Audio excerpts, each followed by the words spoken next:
have to, I'm kind of embarrassed because I thought I had everything under control, and then I realized just now that Can you share your screen so people can see that, please? I'm sorry. what do I do? Right down there. Share screen.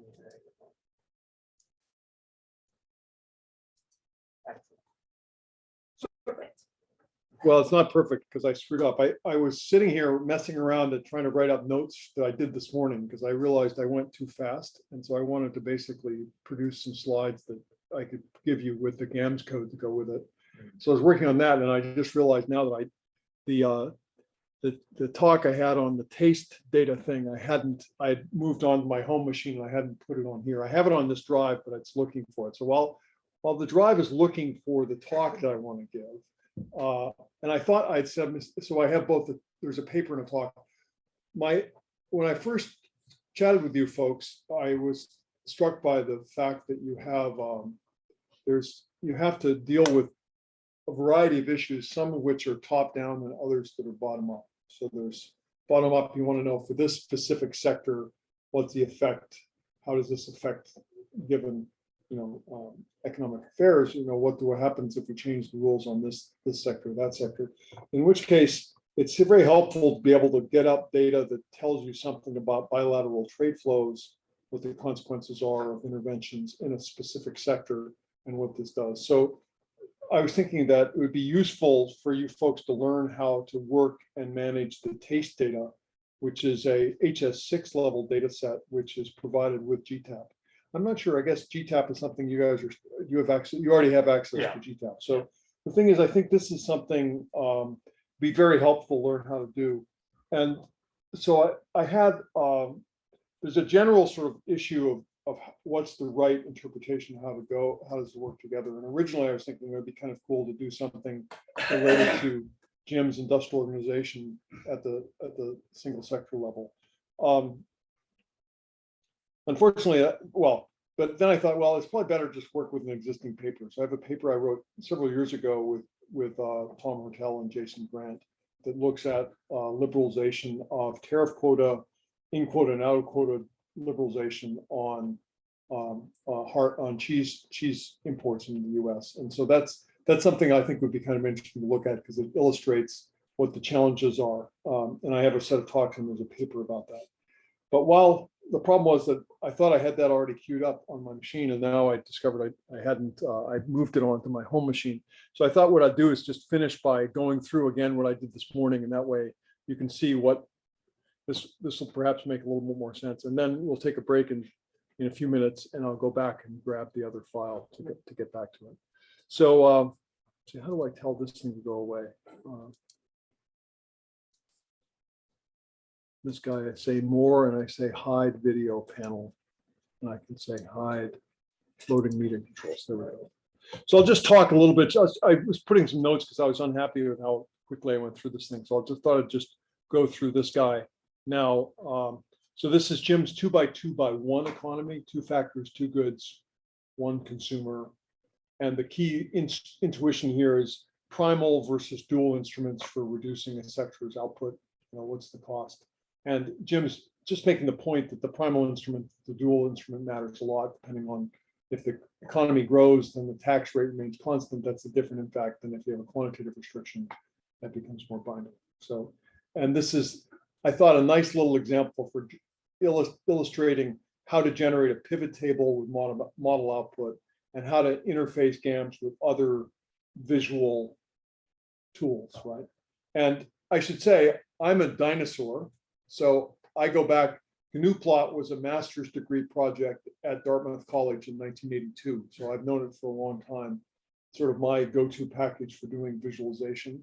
But there are other ways that you might know. So people who are familiar with other scripting languages, Python programmers have their own visual tools, people working with MATLAB. So there's other tools to do that. And this is just illustrating the way that this can work. And I also wanted to just illustrate this other representation of the same model. This is a point I made yesterday with the GAMS code. I thought I'd just write it up.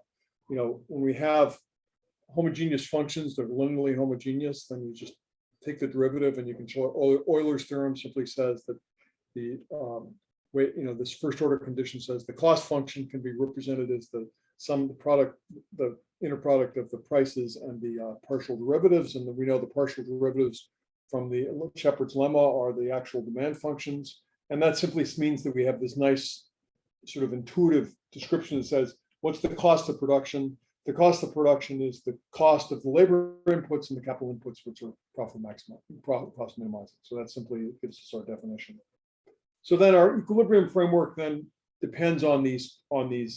We can write down the equilibrium in terms of these demand functions, and we can also introduce uncompensated demand functions that are income constrained functions that represent final demand, and constant returns to scale technologies. And an equilibrium without any intervention then simply has, again, it's what my high school physics teacher referred to as 3 a.m. identities. Ron Schenk was a retired electrical engineer who decided to become a teacher, and after his retirement, he was a really great physics teacher or math teacher.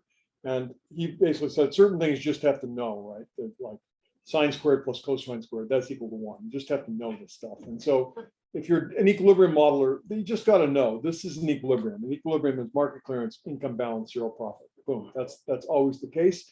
How we interpret what exactly is zero profit, how's that arbitrage condition? That depends on the nature of the competition you're representing. You know, is it perfect competition or is it imperfect competition? All these things change. The arbitrage condition will change, but the market clearance condition will not change, and the income balance condition is always going to take into account all the profits.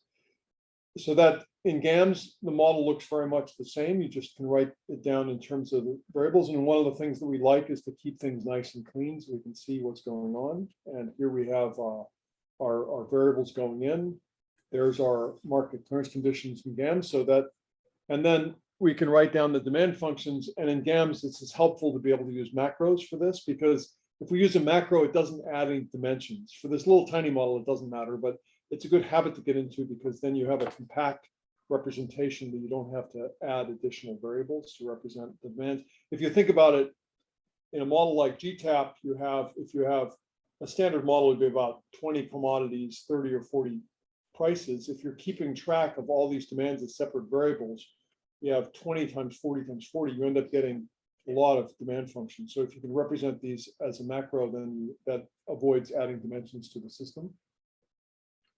So if we want to reduce X sector output with a tax, Jim showed us yesterday, we can put in an ad valorem tax tau. I'm choosing a different name, so I'm using tau rather than TR. So tau is this tax rate on an ad valorem basis.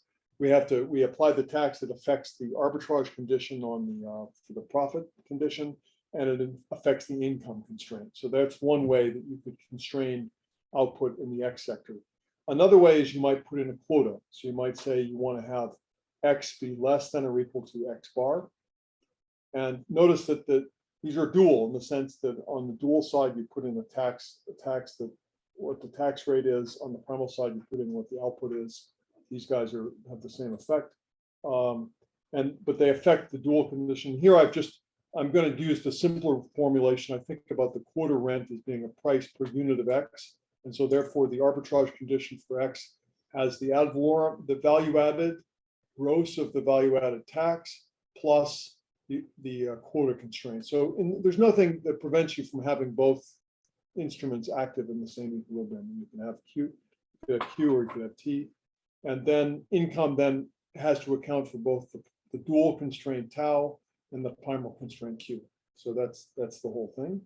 And then that gives you your model, which has embedded in it are these compensated demand functions A and the uncompensated demand functions D. So that's the basic equilibrium. If you go back to Matheson's paper from 1985, I can post that. It was largely an algorithmic paper, but he essentially cribbed chapter 5 from Scarf's book, The Computation of Equilibrium Prices. He took Scarf's formulation, and that's what he adopted for motivating what he was doing. Scarf basically, in my view, he never got enough credit for his contribution. His book with Harry Lunsberg was really pioneering, way ahead of its time. The one problem is that he made a big gamble on fixed point algorithms, and fixed point algorithms had this wonderful connection to pure mathematics, Brouwer's theorem and all this sort of stuff. So the the theoretical guys, the math guys loved it. The fact is it just didn't work. You couldn't solve very big models. And so what Matheson came along and said, hey, we don't have a convergence proof, but we can solve problems. You guys are struggling with 7 variables. We can solve 300, right? And so that was the beginning of this approach. So if we look at this model, then we have I'm afraid my code is chopped off the bottom half, but I set up an iteration limit 0, and then I check. I have the logic in the code about how to check to see if you have a solution. So that's the standard sort of trick. And then we're going to set out the scenarios. And the other thing I'm just illustrating, you want to compute a reference equilibrium. So the point we want to make is that if we change the size of the economy, then what happens to the under the primal and the dual constraints. And so we have the size of the economy going from 75 to 125% of the reference equilibrium. So we solve it once at the reference size with a tax rate of 25%, and then we save what the X output is and what the welfare level is at that point. And then we can set up a model to speed things up. We can set up a model to loop through a large number of solutions. So this is mainly GAMS programming tricks. You can turn off the output of the solver. You can tell the solver to load as a library. It runs and runs much faster. Declare the items that we're going to report are the gross equivalent variation, the net, and the rate. And we declare a parameter value that stores it. And then we evaluate the model. And here we use the .val syntax to extract a numeric value from a set element. If you use .val with an element which is not numeric, GAMS stops you, right? So it'll say, no, you will only do that if it's numeric, but you can do it with a numeric set that's anyway, so integers are the most common way to do it. The other is then to run the same grid with quota constraints. In reporting what the rate is, I convert the tax rate, the quota rate, I convert it by dividing it. The value added is the output price minus the quota rent. So therefore, that's the value of the ad valorem per unit of output, so the ratio. This way I have the same base for comparing the price in the primal model with the tariff rate on ad valorem basis.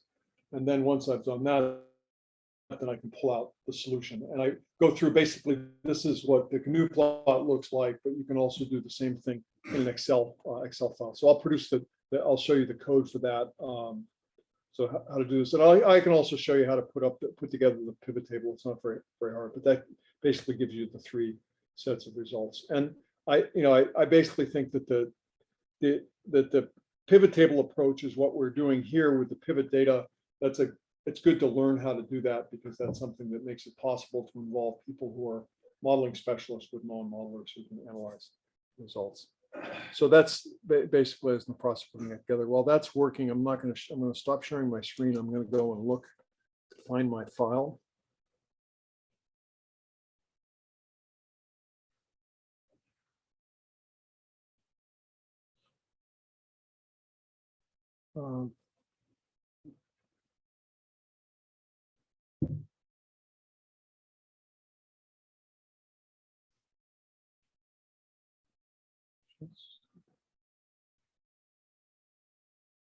I don't know. I can't believe I thought I had this all together. Let me just see if this is where I have this.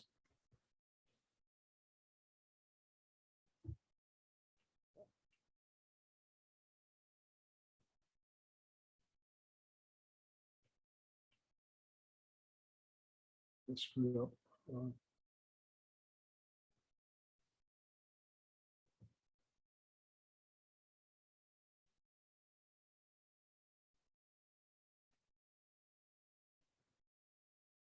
I'm sorry, I screwed up on this thing. I don't know what I did. So let's see if I have this.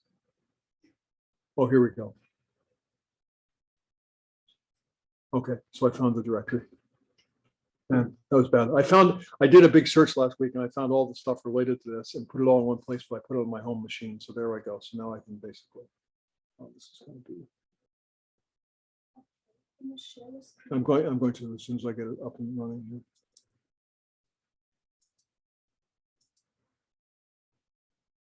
How do I do? just go away. Let's see here. Zoom share screen.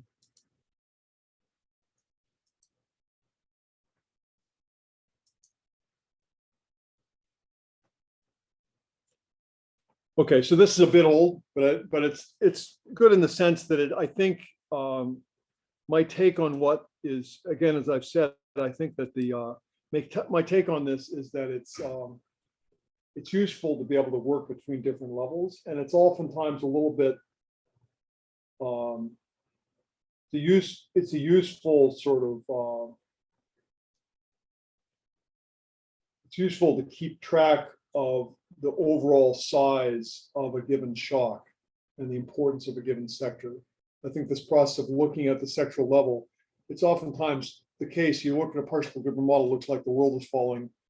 Having a general equilibrium setting, you get back and do the same simulation in general equilibrium setting. You can see what the sizes are. So I think it's useful to be able to go between these two levels. So if I go back, so what I'll do is I'll talk a little bit about, I have an hour, so or 45 minutes, 40 minutes, which should be fine. Yeah, so I'll talk a little bit about macro and motivation for this, talk about the nature of restrictions on dairy trade, and then we'll look at this partial equilibrium, general equilibrium model, in which you can move between a representation of what's happening in an individual sector, and then embed that with the general equilibrium model to understand the magnitude of the general equilibrium effects. So it's the same technique we use. There's a subsequent paper with the work that Ed Balistreri and I have done talking about, which looks at the Melitz formulation. And in that formulation, we again rely on the same idea to describe what's happening in a given sector and then embed that within a general equilibrium framework. So we'll talk about this a little bit. And the insights here are interesting because the dairy sector is characterized by these in quota and out of quota restrictions, and therefore dairy liberalization involves both expanding the size of the quota as well as changing what the tariff rate is on the in quota levels. And so we have a model that can investigate both of those effects. So this is recognized early on, this fact that the modeling results, this aggregation is a challenge, and this is recognizing that under the level, so in the sort of the GTAP framework, you sort of have milk products all as one product, and so therefore it's kind of hard to get down to the resolution of understanding what's happening in the sectors underneath that. So you'd like to have a better sense about what the order of magnitude is, and it's this aggregation bias. If you bring what the tariff restrictions are out to the larger sector, the magnitude, the impacts are very small, whereas you may have parties that are very affected by what happens in their subsector, and you'd like to be able to have a framework for understanding what those effects are. So that's this model for U.S. cheese imports in particular were characterized by this cheese quota varies by country and variety, and so there's a lack of an MFN treatment that's on a bilateral basis, and you'd like to understand the importance of the relative liberalization of things on a bilateral basis versus what happens level. So if we look at U.S. dairy policy, so here we have the mean ad valorem tariff,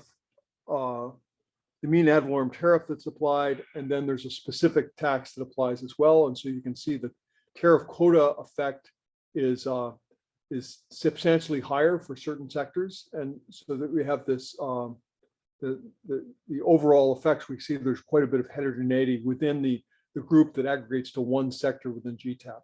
So that's the basic framework, but you'd rather do the analysis and not give away the impact on factor markets and be able to understand the overall effects. So we'd like to embed this sort of partial equilibrium model for a particular sector within a broader general equilibrium framework, so you can look at what happens at the tariff line and sort of trace this back to look at the overall impact. Now, of course, if the tariff line we're working on is small, then the overall impact, is going to be essentially zero. So there's always a bit of real, you have to sort of look at the overall framework, whether or not, if you're focusing on a shock, which is to a very small sector, most likely the P model is going to be all you're going to get, because the G model will not show much of an effect. The challenge we have with this, and this is a problem that I'm sure arises as well with the multinational analysis, is that The GE data sets that focus on these multi-regional IO frameworks like GTAP or like WIOD, they basically are a highly aggregate sector relative to what trade negotiations work at. So trade negotiations work at 6 sector, 8 sector, 10 10 digit. They're very, very detailed. And so the trade data itself is available at the very detailed level. So we know the trades. The challenge is we don't know. We know for the constituent sector what the economic activities are, what the structure of value added is, and immediate flows, but we don't have a lot more details about differences in the composition of production. So there's always this challenge about how to handle the actual framework. So we have this overall challenge. If we think about Canadian dairy capacity is producing 24 different goods, we can then assume that there's a difference across those goods. There's an elasticity, and this is leaning on the CT formulation that Jim mentioned yesterday. It's this idea that we presume that there's price guided production of goods that depends on relative prices of the output goods, and so they choose between the different goods that get produced. And for every good that gets produced, there's furthermore differentiation between the good produced for the domestic market and then produced for the export market. So that's describing Canadian dairy capacity. There's likewise the same another thing going on within the EU.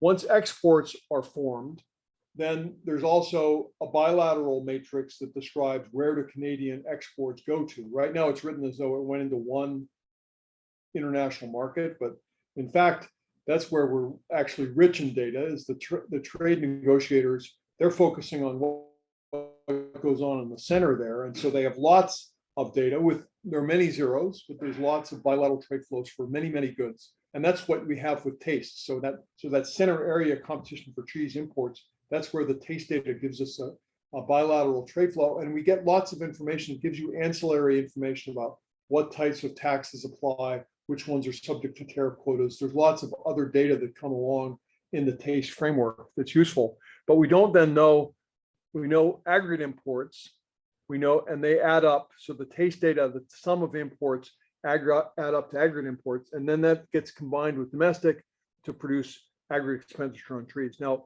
the thing is, those bilateral flows across the 24 goods are something that's not in GTAP, but it's in the ancillary data that comes with it. So the GE data is this GTAP and GAMS framework. And in this application, we aggregate to 14 regions and 15 non-dairy sectors. And then the P data, right now in this analysis was from CEPI and ITC, but there's also this taste data set is basically a reclassification of that data to a somewhat more aggregate level, but then made to be consistent with GTAP. So there's ways that you can do this analysis. At the time we did this, there was a huge amount of work that Jason Grant did that was basically looking at how to combine all these bilateral trade data at the HS6 level, but that's stuff that you can do automatically, and that's where it's helpful to be familiar with this. So in this application, we have 24 HS6 sectors. Doesn't quite make it to the tariff line. You have to go to HS8 or HS12 for some of these, but there's focus on specialty cheeses, and there's competition in the model at the tariff line. So that's the way we disaggregate this stuff. So this gives us then the description. We've done some aggregation. Again, the main challenge in the taste framework is just sorting through extremely large, there's a lot of tariff lines, and trying to figure out how, for this particular application you're working at, how do you make sense of that? And there's always this challenge. On the one hand, you'd like to have a general purpose. So taste has this general purpose framework. We can move the data from taste into GTAP, but it's also always requires some looking at what's actually happening. Now, I can't help but think that if you're working on a specific sector that matters, looking at the data is helpful. And why would you want to look at it in this framework rather than some other setting? The advantage of having this framework, you can formulate a model to ask questions about the data. So I guess I like to think about, I don't know who I heard this from, Sherman Robinson. Somebody said, the beauty of equilibrium modeling is it's like having you have a postcard that describes your theory. So you take one of Jim's models and you can if you have a small enough pencil, you can write the whole theory on the back of a postcard. And then you can have the taste data set, which is like 10 phone books. And so you have this postcard that describes what you're doing, and you have a whole lot of data there. You can basically ask questions about how does a theory interact with the data. And that's where it's helpful to learn how to sort of work at these two levels. So this is looking at across these 6 sectors, the tariff quota application. So here we get a sense about which tariff quotas are applying and which sectors actually go into these quotas. So there's a variety of different quotas that apply. And so that's giving a sense about how those goes. And then US, the challenge we have in the analysis here was that the tariff quotas are defined on both a bilateral basis and on an MFN basis. So they're aggregate quotas and they're also bilateral quotas. So keeping track of which quotas are binding, and if you relax one, what happens to the quota rents on another one, and how does this? And so all this stuff is going to lean very heavily on this assumption about this Armington assumption about goods being differentiated and what elasticity you apply there. But it provides a framework for getting a simulation result out that you can use to help guide your thinking about what's happening. It's not looking for the answer. I like to think about, and it's funny because I think about this when I tried to justify that what we did made sense when I first got into this game. I remember feeling kind of guilty, like we're producing all these numbers. Surely there's too much arbitrariness and we're having too much influence on policy when I'm not really certain that we know the answer.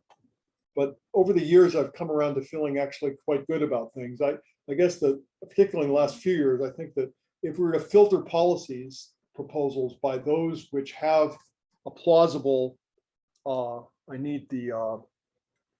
afraid I'm going to need my power supply. If we were able to filter these by results, which I'm losing this guy.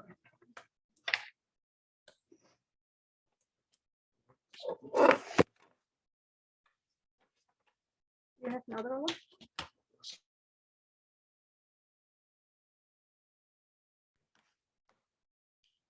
Can you plug it in somewhere? Thank you. Here? Okay, it's fine. Oh, okay, that's good. If we're able to filter policies by those to say that policy proposals are only acceptable if we have a model, we can show there does exist a model for which this policy makes sense. That would do a lot to improve the public dialogue, right? So the idea that we have some framework to show that this within the order of magnitude. I think there's a lot of things. There's a perception. I think theorists have a perception that once you start running numbers, you can get any numbers you want to. But the fact is, no. If we're constrained by plausible elasticities and value shares that are observed, there's not. You can bring different theories into play, but there's limits on what you can actually generate. So this is going to be then our model, and it's relatively this is very compact. I'm afraid I ended up finding a very concise version of this model, which is not. I wish I had more about the model because I tend to be more interested in what the model tells us. But here we're going to say we have in quota trade XIQ, we have out of quota trade, and we have MFN trade. So we have basically 3 types of trade going forward. And the key restriction is that the in quota trade has to be less than or equal to the upper bound. So the way this works is that, and it's the crucial thing to make the model convex, it has to be the case that the tariff on the in quota imports is less than, you don't have a quantity discount. In other words, you have a certain amount you can import up to a certain price level, and then above that, you have to go higher. So if I think about the actual model we have,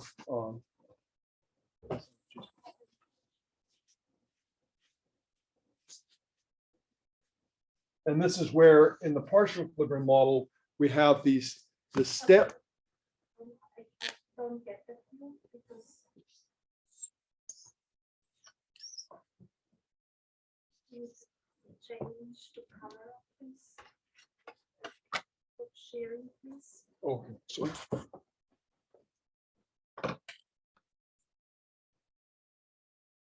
So if I stop sharing this guy. And then I have to go,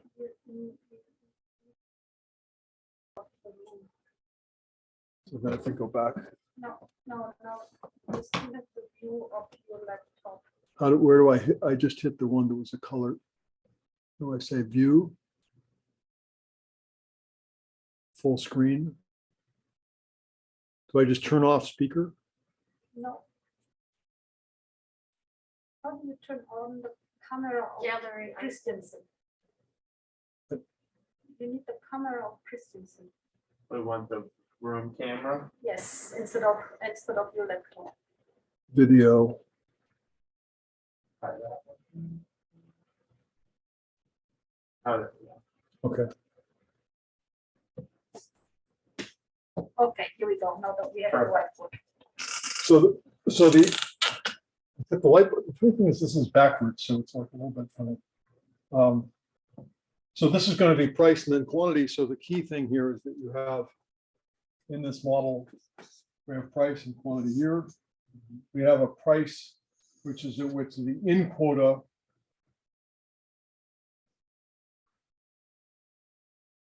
And so the basic idea here is that this is going to be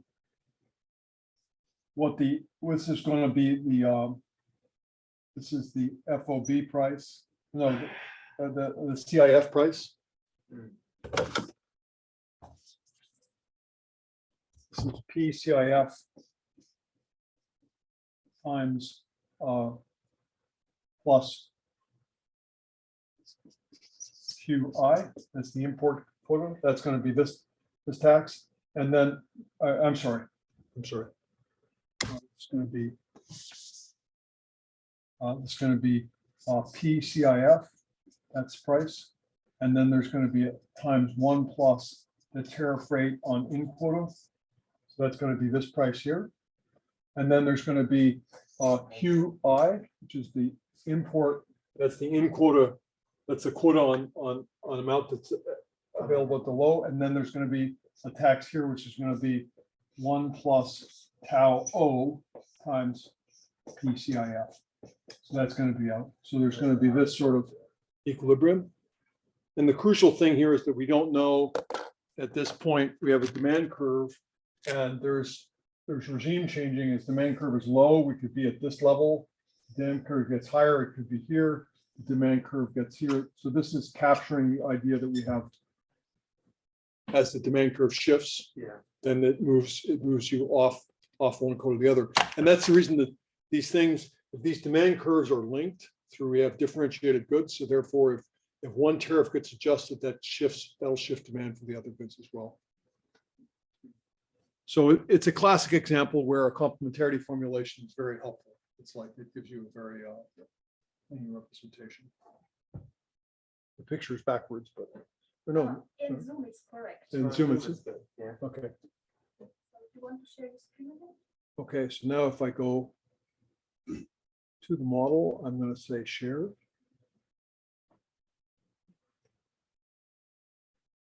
So there's also a constraint here. The complexity here is also have this QMFN, which is going to be an aggregate import on overall. So there's a tax as well on overall imports as well. So and that's always the challenge with these sorts of models, particularly start to get into the weeds on this stuff. It's like figuring out exactly what the constraints are, that, what are the constraints that are relevant here, and how do I manage it? On the other hand, if you have the data set at your fingertips and you're in the process of, many times if you have to comment on a given policy, you're going to have to learn all the details anyway. So the amount of work, the modeling end, if you've got it at your fingertips, it's not that hard to formulate a model to capture an idea. So let's see here. Can I just say this? How do I say? So now if we go here. So now, okay, so this is looking at what happens if we the out of quota imports as we expand. So the thing is, in this setting, then we're looking at the question about the differences between liberalization could involve shifting that step function out or it could involve lowering the tariff rate. So the tariff rate could go down or up, or the quantity. So there are different ways in which you could liberalize. And this is looking at and we have, in here, we're going to have this regime changes. Again, we have regimes that change for, if you liberalize on a bilateral basis, that affects what happens in the other quotas as well. So it's a classic case where you're trying to understand what's going on, and it has to be done as a system together because there's an aggregate demand and substitution. So this is showing what happens with the liberalization of the Canadian and the EU 14, and both of them at an expansion factor of 30%. They basically, the quota rate goes to zero if you expand these things. Otherwise, as you start to expand them, you can see the out of quota imports start to decline, and at the point where you're all in quota, then you basically don't have any more demand for that in quota flow. So this is the tariff quota rents, and that's on a bilateral basis. And again, shows how as you start to expand, then you may actually cause the tariff quota is non-monotone. It can go up over as you start to expand it, and then it basically then starts to fall. So there's overall sort of changes that take place that are quite relevant. Again, the whole point here is that the reason to have this sort of sector-specific framework is that you may have a specific case. I mean, I don't know. I guess that right now a lot of this has to do with availability capacity for DRAM or for various processors, and so that's a case where it's probably not so much driven by quota, but it's availability or whatever. So any of these various settings where you have a very detailed composite good, and the main challenge here is you'd like to have a database that can connect to that, so you can calibrate to something where you can make some assumptions to see what the consequences are of changes. So then this is looking at quota expansion is one framework, over quota tariff cut. So that's lowering that upper step to move it down.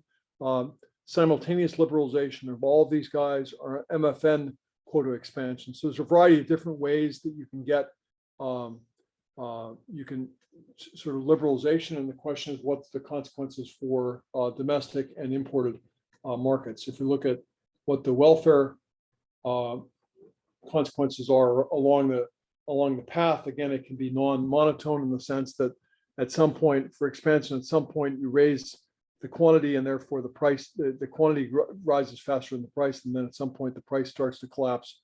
At that point, the overall gain may not be positive. So this is basically showing the welfare of a trading partner with respect to this effect. And so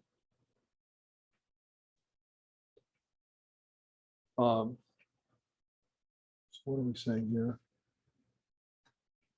I think this is the similar sort of thing. I can't remember what so we're expanding the quota for the EU. Again, this tends to have a much smaller upside than it did in the dairy case. The two main trading partners are New Zealand and the EU were the ones that were on a bilateral basis, and that shows. I can't remember exactly what the RTXS is, but this is a way of sort of understanding what the distributional consequences are.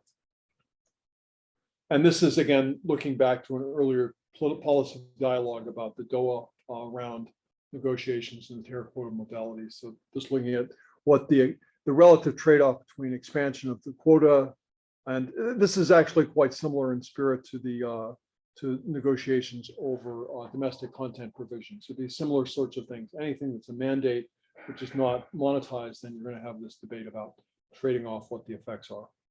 So the basic sort of conclusion from this paper that captures this idea is that,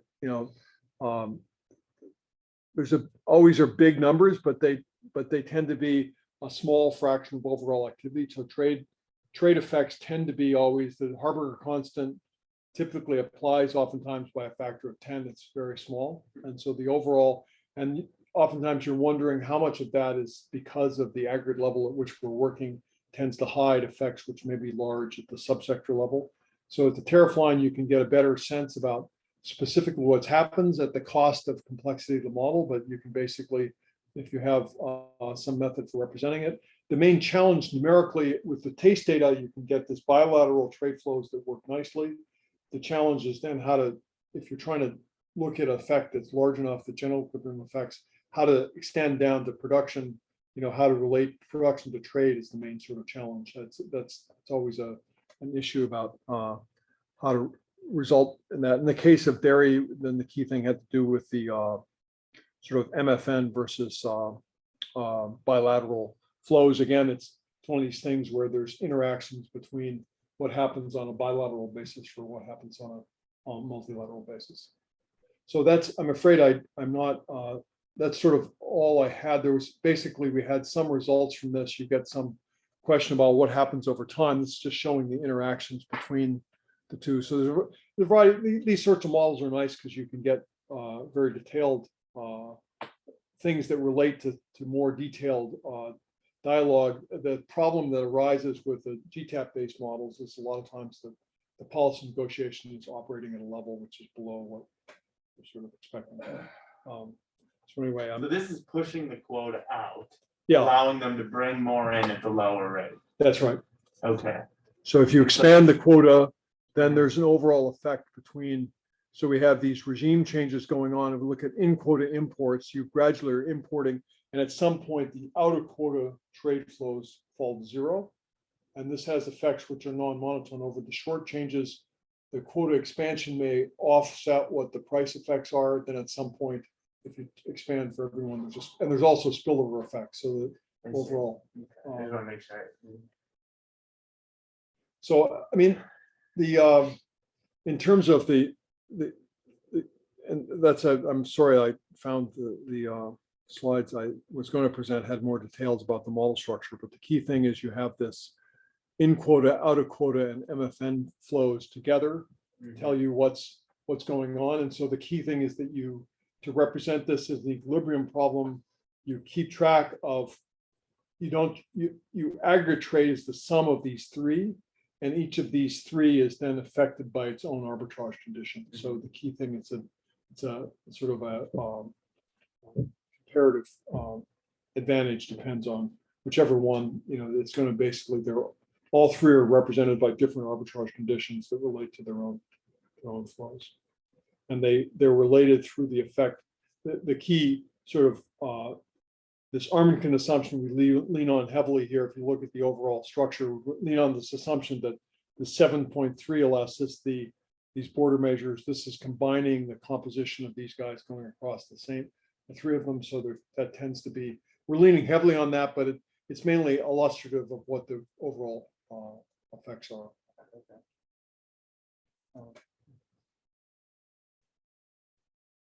Just seeing if I've got.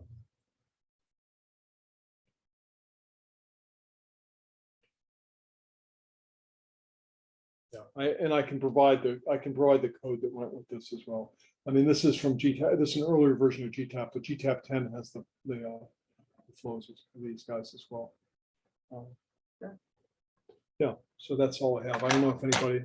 The questions, and we can always, if we don't have any questions.